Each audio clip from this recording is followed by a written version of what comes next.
During the last glaciation period, the Laurentine ice sheet covered all of Ontario. Over thousands of years, the ice sheet receded, revealing new landforms.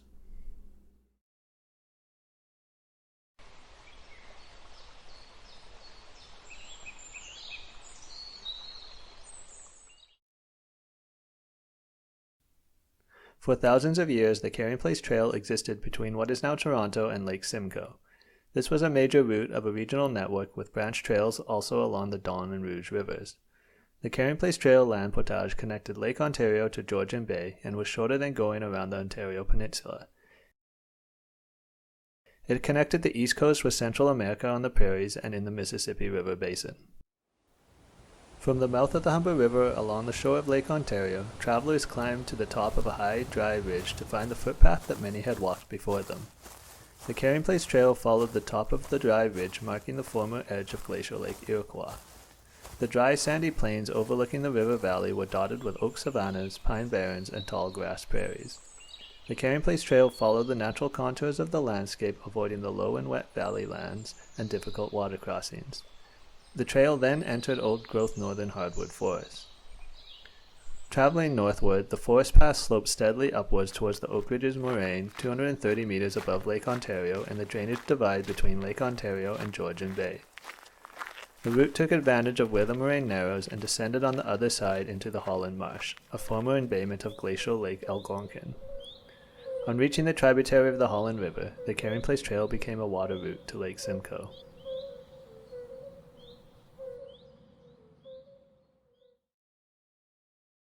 Toronto is located at a prominent crossroads. It was established in 1793 as York by Lieutenant Governor Simcoe. Not long after, he traveled the Carrying Place Trail and commissioned a military road to connect Toronto to Lake Simcoe. The new road would be straight for maximum efficiency and was named Yonge Street.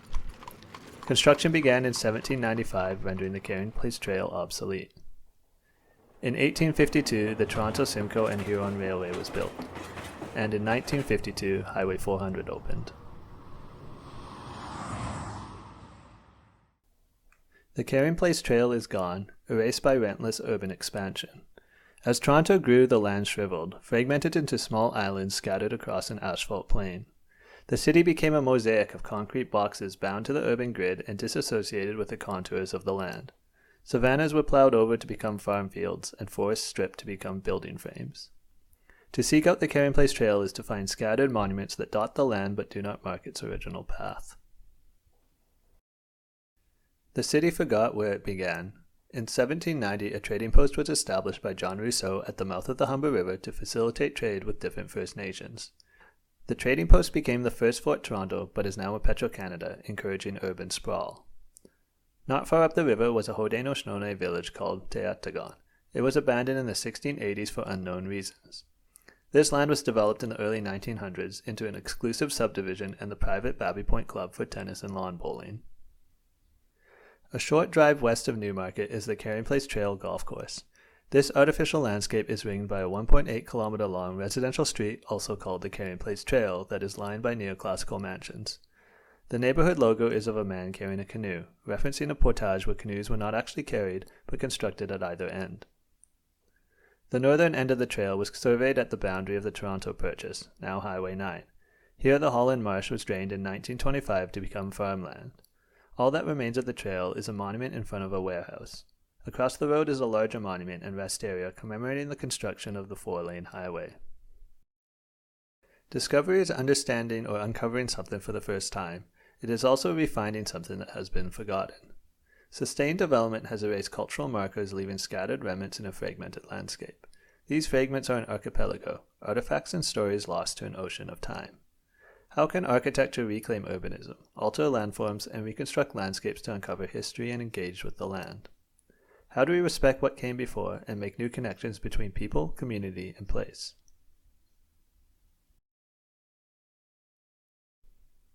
The current urban expansion is disassociated with the land. The Carrying Place Trail is a significant reminder of the Indigenous people who lived on the land before and Toronto as a meeting place. It is important to uncover buried landscapes, to respect those who came before us, and to appreciate the natural forces that inform a sense of place.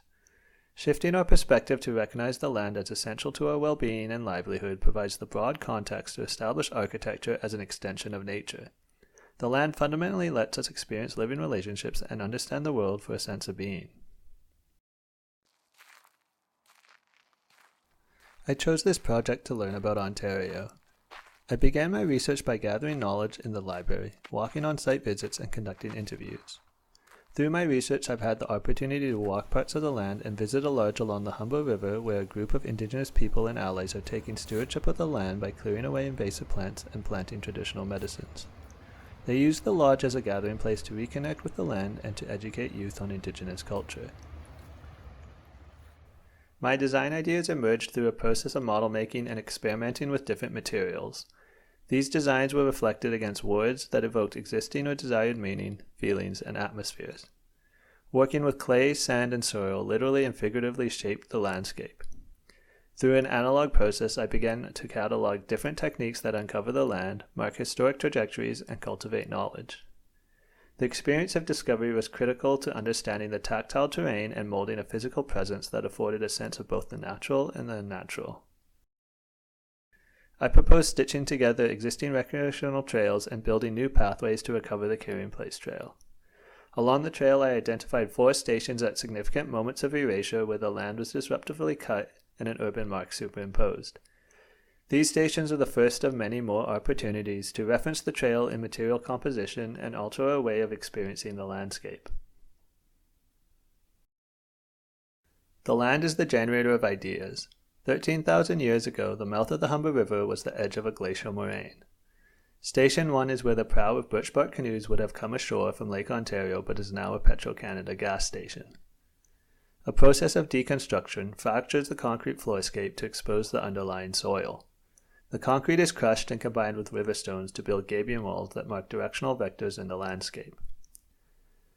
The deconstruction excavates soil for stabilized rammed earth to be used in a building shaped in the fractured outline of the broken concrete. Filling in the gaps between the gabion walls is a moraine landform that forms a kettle-shaped enclosure.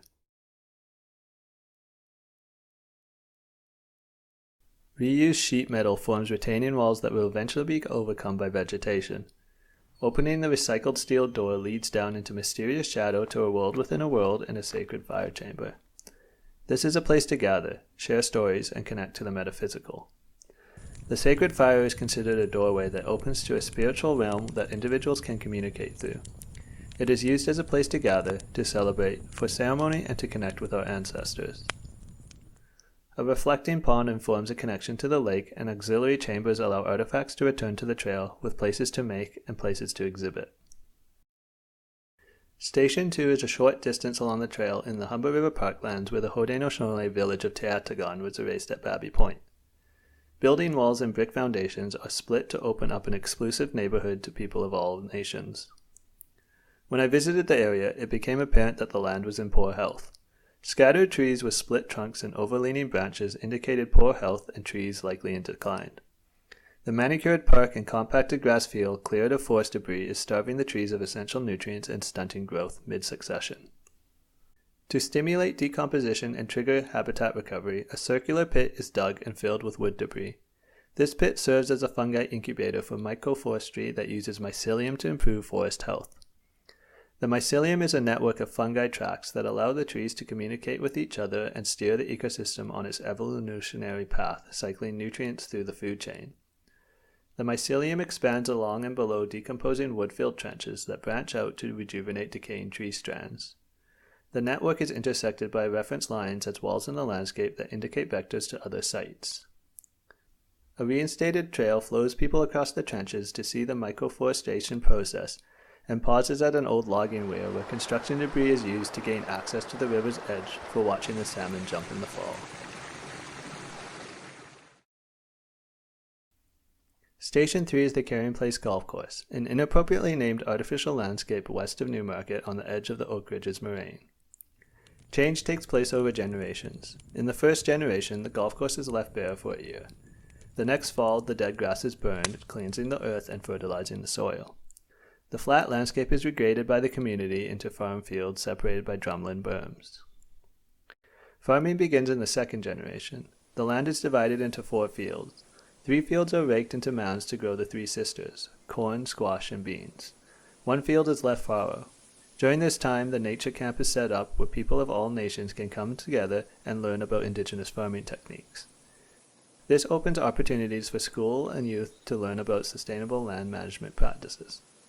The food produced on site supports an open farm market and a food hall for gathering. In the 3rd generation and in every subsequent generation, the empty field is rotated to allow the soil to recover. The drumlins attract spontaneous vegetation which serves erosion control, carbon sequestration, pest management, nitrogen absorption, and wildlife habitat. Crucially, this vegetation rejuvenates the land and draws pests away from the corn mounds. Surrounding the fields along the perimeter are woodlots and wild meadows, further reinforcing sustainable land stewardship and generational land recovery. Finally, Station 4 at the northern terminus abuts a drainage canal and Highway 9. This boundary represents a delineation splitting the land. It prioritizes the movement of vehicles by literally cutting across the landscape. The station is approached by a new trail through the adjacent Portage Swamp Conservation Area. This new boardwalk allows people to experience the unmodified landscape as it may have been hundreds of years ago. It arrives at a wooden structure articulating blurred shadows cast through the trees onto canvas sheets. The canal is crossed by a depressed bridge sunken in the water for a moment to touch the water, and rises on the other side to a recreational fishing platform for a place to be social. Glacier-esques serve as a visual and acoustic barrier to the highway traffic to render a station disassociated with the modern and instead embedded in the land. This allows for quiet contemplation and to observe, listen, and touch the land. In summary, sustained development has erased historic markers, leaving scattered remnants in a fragmented landscape. These fragments are an archipelago, artifacts and stories lost to an ocean of time. The forest stations along the Carrying Place Trail exist at significant moments of erasure where the land was disruptively cut and an urban imprint superimposed. The stations catalog different techniques for addressing disruptions in the landscape and beginning a process of transformation. They are the first of many, and ask, how can architecture reclaim urbanism, alter landforms, and reconstruct landscapes to uncover history and engage with the land for a sense of place? And, how do we respect what came before and make new connections between people, community, and place for a sense of being?